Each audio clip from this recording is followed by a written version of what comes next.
সবাইকে স্বাগতম। আশা করি আপনারা সবাই ভালো আছেন। আজকে আমরা দেখব জিপিএফ এ কি পরিমাণ টাকা জমা রয়েছে সেটা কিভাবে আমরা খুব সহজেই বের করা যায় সেই পদ্ধতিটা দেখব। সবার আগে আপনাকে যে কোনো একটি ব্রাউজারে গিয়ে গুগলে গিয়ে CAFO PFM লিখে সার্চ দিতে হবে।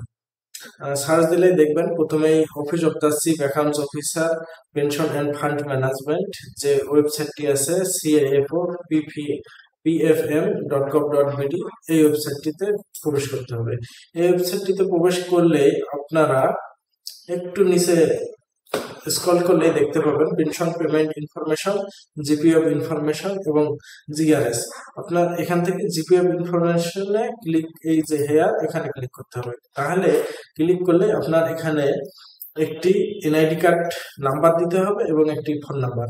অবশ্যই এই এনআইডি কার্ডের নাম্বারটি আপনি যে নাম্বারটি দিয়ে আইবাস প্লাস প্লাস থেকে বেতন নেন এবং যে ফোন নাম্বারটি ওখানে রেজিস্ট্রেশন করার সময় দিয়েছেন সেই ফোন নাম্বারটি দিতে হবে।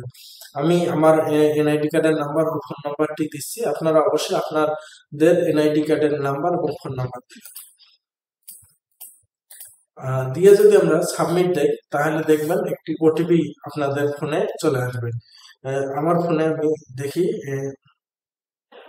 জি আমার ওটিপিটি আমি দিয়ে দিচ্ছি। ওটিপিটি দেওয়ার পর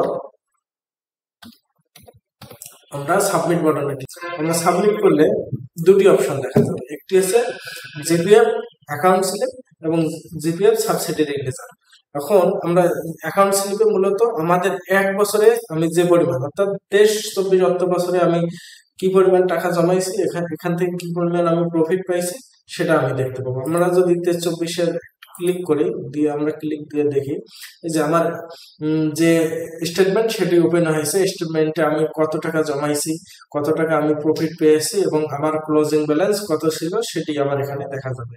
একইভাবে আমরা যদি এখন 24-25 এখানে সিলেক্ট করে আমরা দেই তাহলে এখানে হচ্ছে আমার এই বছরে আমি কি পরিমাণ টাকা জমাইছি এবং কি পরিমাণ আমার এখনো হচ্ছে এই আগের অর্থ বছর সহ কি পরিমাণ টোটাল টাকা জমা রয়েছে সেটি যোগ হবে। এখানে কিন্তু উল্লেখ্য যে আমার অর্থ বছর যেহেতু শেষ হয়নি সেহেতু আমার এখানে কোনো প্রফিট এখন পর্যন্ত যোগ হয়নি।